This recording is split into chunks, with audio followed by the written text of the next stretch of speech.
हाय दोस्तों, मैं class 11th math chapter 5 समिश्र संख्या और द्विघात समीकरण पढ़ाने जा रहा हूँ, जिसमें से हम जानेंगे समिश्र संख्या के बारे में। समिश्र संख्या किसे कहते हैं? वास्तविक संख्या और काल्पनिक संख्या से बनी संख्या को समिश्र संख्या कहते हैं। इसे हम z से प्रदर्शित करते हैं। तो z बराबर a प्लस IB, जिसमें से वास्तविक भाग a और काल्पनिक भाग b है। अब देखते हैं समिश्र संख्या का संयुग्मी संख्या। किसी संख्या का संयुग्मी संख्या ज्ञात करने के लिए दी गई समिश्र संख्या के स्थान पर -i लिख देते हैं। जैसे कि z बराबर a प्लस IB। i को दोस्तों आयोटा भी कहा जाता है। तो z की संयुग्मी संख्या, तो z बार बराबर a माइनस IB। अब देखते हैं समिश्र संख्या की बीजगणित। दो समिश्र संख्या का योग दो या दो से अधिक समिश्र संख्याओं को जोड़ने के लिए वास्तविक भाग को वास्तविक भाग के साथ और काल्पनिक भाग को काल्पनिक भाग के साथ जोड़ दिया जाता है। जैसे z1 बराबर a1 प्लस IB1 और z2 बराबर a2 प्लस IB2। तो z1 प्लस z2 बराबर a1 प्लस IB1 और प्लस z2 प्लस IB2। तो इज इक्वल टू क्या होगा? z1 plus z2। ये कहाँ से आया? देखिए दोस्तों, वास्तविक मान का वास्तविक मान का एक साथ जोड़ दिया जाता है और काल्पनिक एक साथ जोड़ दिया जाता है। तो a plus I2 plus B1 plus B2 is equal to 1 plus IB। अब हम लोग देखते हैं दो समिश्र संख्याओं का योग के निम्न नियमों का पालन करता है। पहला नियम का पालन, समवर्ग नियम। दो समिश्र संख्याओं का योग एक समिश्र संख्या होता है यदि z1 और z2 हो समिश्र संख्या, तो z1 z2 भी समिश्र संख्या होगी। जैसे z1 बराबर 2 माइनस 3i, z2 बराबर 3 plus 3i। z1 plus z2 बराबर 2 minus 3i plus 5 plus 5i is equal to कोष्ठ में 2 प्लस 5 कोष्ठ 1 प्लस माइनस 3 प्लस 5 कोष्ठ 1 i is equal to minus is equal to 7 plus 2i। देखिए दोस्तों, ये 2 प्लस 5 ये वास्तविक एक साथ, काल्पनिक एक साथ जुड़ दिया जाता है। तो अपना उत्तर यही आता है। अब दूसरा नियम देखते हैं, क्रम विनिमय नियम। दो समिश्र संख्याओं का क्रम बदल देने पर उनके योग पर कोई प्रभाव नहीं पड़ता। इस योग को क्रम विनिमय नियम कहलाता है। जैसे कि z1 प्लस z2 बराबर z2 प्लस z1। अब तीसरा नियम, साहचर्य नियम। यदि z1 और z2 और z3 तीन समिश्र संख्याएं हैं तो z1 प्लस कोष्ठ में z2 प्लस z3 कोष्ठ 1 इज इक्वल टू कोष्ठ में z1 प्लस z2 कोष्ठ 1 प्लस z3। अब चौथा नियम देखते हैं, योगात्मक तत्समक। यदि कोई समिश्र संख्या है तो -z को z का योगात्मक तत्समक कहते हैं। z का योगात्मक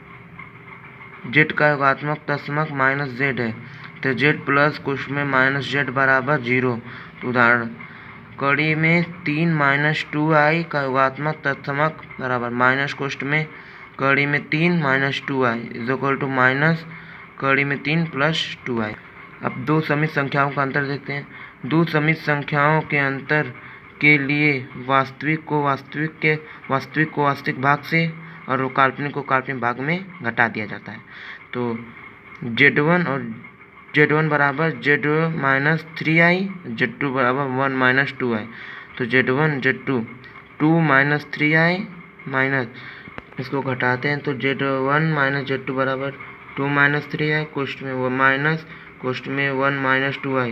तो देखते हैं माइनस में 1 का गुणा होगा तो -1, इसमें होगा तो प्लस 2i। तो वास्तविक को वास्तविक के साथ जोड़ते हैं और काल्पनिक को काल्पनिक के साथ जोड़ते हैं। तो 2 minus i minus 3i plus 2i is equal to 1 minus i, या इसको कहते हैं 1 माइनस 1i। अब दो समिश्र संख्याओं का गुणनफल। यदि दो समिश्र संख्या a प्लस b और c प्लस d आए तो उनके गुणनफल को निम्नोक्त प्रदर्शित किया जाता है। जैसे कि a प्लस b आई, दूसरे क्वेश्चन में c प्लस d आई। तो कहते हैं A C plus B C I plus A D I plus B D I.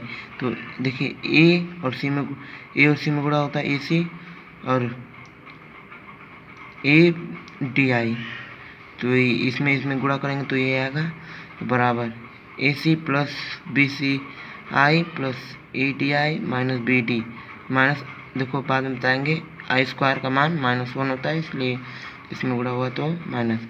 तो वास्तविक को वास्तविक के साथ जोड़ा जाता है या घटाया जाता है, और काल्पनिक को काल्पनिक के साथ। तो ए सी और माइनस बी डी, फिर यहाँ पर plus B C plus A D question में आई। वितरण नियम भी देख लेते हैं। Z1 क्वेश्चन में Z2 प्लस Z3 बराबर Z1 Z2 plus Z1 Z3। अब हम देखते हैं समित संख्या का गुणात्मक प्रतिलोम। Z कोई समित संख्या है तो उसका गुणात्मक प्रतिलोम 1/2 होगा। Z प्लस 3i का गुणात्मक प्रतिलोम क्या होगा, तो इसको लिख सकते हैं 1/2 प्लस 3i। अब ये लास्ट टॉपिक है, दो समित संख्याओं का भागफल। दो समित संख्याओं Z1 और Z2 को भागफल हर के संयुग्मी के को अंश और हर के से गुणा करके प्राप्त किया जाता है। जैसे कि Z1 बराबर 6 प्लस 3i और Z2 बराबर 2 माइनस i। तो Z1 बटे Z2, तो Z1 का मान इतना है 6 प्लस 3i, Z2 का मान 2 माइनस 3i। इसका संयुग्मी होगा तो ये माइनस i है तो प्लस i हो जाएगा, ऊपर जाएगा, ऊपर नीचे हर अंश में गुणा कर देते हैं, 2 प्लस i और 2 प्लस i। तो इसमें 6 और 2 में गुणा होगा तो 12 12 और प्लस 6i, ये प्लस 6i, ये प्लस 3i का स्क्वायर। अब ये देखते हैं 2 का स्क्वायर 2 माइनस i स्क्वायर, तो इसको जोड़ दिया जाता है 12 प्लस 6 12i माइनस, ये देखिए i स्क्वायर को मैं बोला था -1 लिखा जाता है, तो 3 में -1 का गुणा होगा तो -3 बटे 2 का स्क्वायर होगा तो 4 माइनस i का स्क्वायर -1। तो इसको हम सॉल्व किए 9 प्लस 12i बटे 5। तो इसको हम a प्लस i भी में लिखना है, तो वास्तविक मान एक साथ और काल्पनिक एक साथ, तो 9/5 एक साथ हो गया, प्लस 12/5i लिख सकते हैं, इसको i 12/5। अब देखिए मैं बताता हूँ i की घात, जैसे बता रहा था पहला i बराबर क्या होता है, कड़ी में -1, दूसरा i स्क्वायर बराबर -1। इसका बहुत उपयोग है i स्क्वायर का मान, तो इसका देखिए बहुत उपयोग है। तो i घाते 3 बराबर i स्क्वायर लिख सकते हैं इसको इंटू i, तो i स्क्वायर का मान -1 है तो इंटू i, तो -1 में i का गुणा होगा तो -i। अब यह i घाते 4 is equal to i square into i square लिख सकते हैं, तो -1 इंटू -1 तो हो जाएगा 1। पाँचवा देखते हैं i के घाते 5, तो इसको लिख सकते हैं i घाते 4 इंटू i, तो i घाते 4 का मान 1 into i is equal to i। अब छठवां देखते हैं i के घाते 6 बराबर i घाते 4 लिख सकते, i घाते 4 इंटू i स्क्वायर लिख सकते हैं, तो i घाते 4 का मान है 1 इंटू i स्क्वायर का मान -1, तो इसको लिख सकते हैं -1। देखिए दोस्तों, अब आता है एक ऋण वास्तविक संख्या का वर्गमूल। ऋण वास्तविक संख्या का वर्गमूल एक काल्पनिक संख्या में होता है।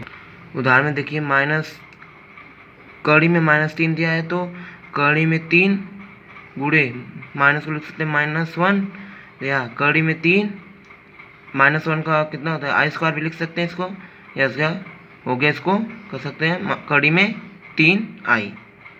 अब ये देखिए दूसरा उदाहरण कड़ी में -9, इसको लिख सकते हैं हम इक्वल टू कड़ी में 9 गुणे -1, या कड़ी में 9 i स्क्वायर, तो इसका वर्गमूल होता है 3i लिख सकते हैं। तीसरा उदाहरण कड़ी में 1/2, तो इसको लिख सकते हैं कड़ी में 1/i स्क्वायर, या i बटे कड़ी में 2। सूत्र देख लीजिए, Z1 प्लस Z2 का whole square is equal to Z1 plus 2Z1 Z2 plus Z2 का स्क्वायर, Z1 माइनस Z2 का होल स्क्वायर बराबर Z1 square minus 2Z1 into Z2 plus Z2 का स्क्वायर। अब देखते हैं तीसरा Z1 प्लस Z2 का होल क्यूब बराबर Z1 cube plus 3 Z1 square Z2 plus 3Z1 Z2 का स्क्वायर प्लस Z2 क्यूब। चौथा देखते हैं Z1 प्लस Z2 का होल खाते 4 बराबर बड़े कोष्ठ में छोटे कोष्ठ में Z1 प्लस Z2 फिर कोष्ठ 1 का स्क्वायर फिर बड़ा कोष्ठक लगा देते हैं। अब चलते हैं